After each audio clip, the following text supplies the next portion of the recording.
So, Seamus, standing here after the second, I suppose, of NICVA's consultations on the operational plan for Peace 3, when NICVA as an organisation first had a look at the operational plan, what were the initial thoughts on how Peace 3 is developing? I think we're pretty happy in terms of how things have developed. NICVA's put a fair effort into input into the SEUPB over the last 2 years, trying to pick up the lessons of Peace 1 and Peace 2 and to move things on a bit. Now I think SEUPB have picked up on quite a lot of that.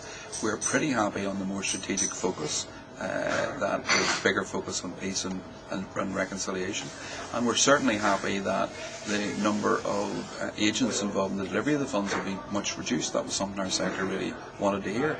Big outstanding thing for us to get is a guarantee on simplification.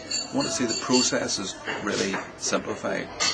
Organisations will adequately account for money, but we need to make things much simpler to engage with.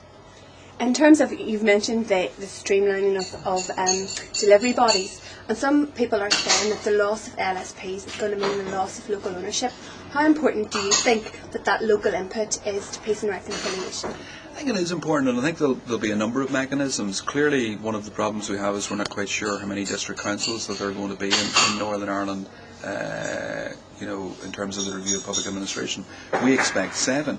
If there is, I think we can begin to look at those areas, involve local panels with the collections of councils, and begin to take up some of the responsibilities that they have. So I think we can clearly have local involvement, as we can have involvement with the SEUPB in terms of the programme that they'll deliver. So this is the third programme for peace and reconciliation in Northern Ireland and the border counties. NICVA as an organisation and you personally have been involved since the very first programme. It seems like a long time ago, but in terms of peace and reconciliation, it's not really that long for a society coming out of conflict.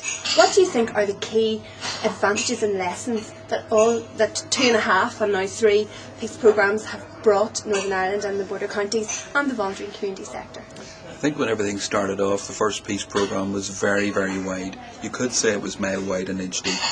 I think we've become a little more focused as we've gone along. I think there's a really big jump that's going to take place now with regard to Peace 3. I think the reduced amount of money has helped to focus people's minds.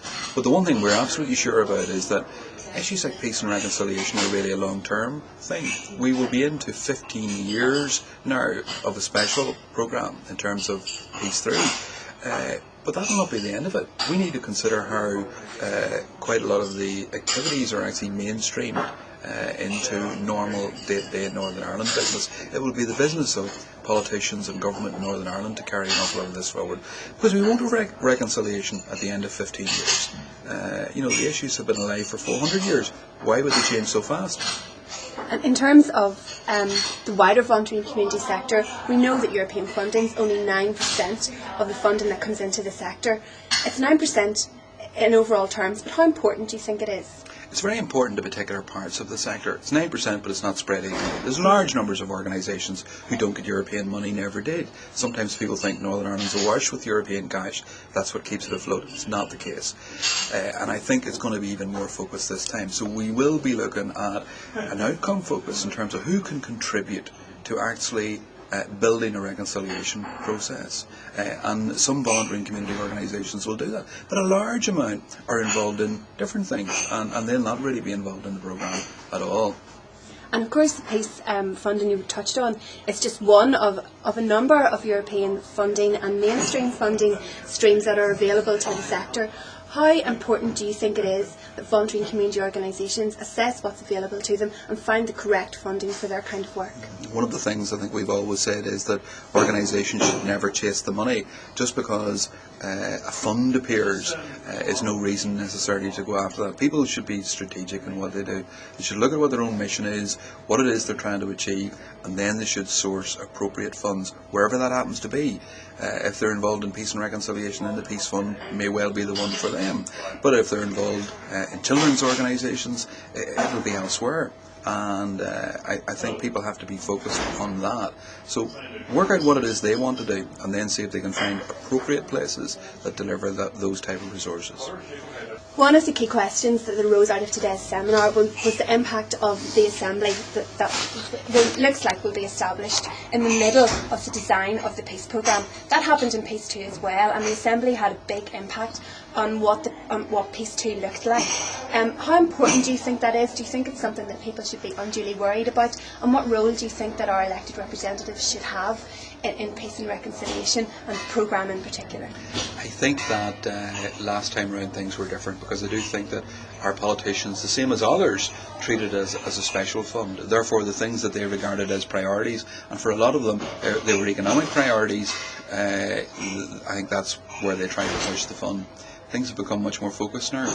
It's already agreed between the two governments and the European Commission. The European Commission is only providing the money that it's based on a stronger peace and reconciliation focus. So anyone, I think, can't just go off and decide to do something different with that money.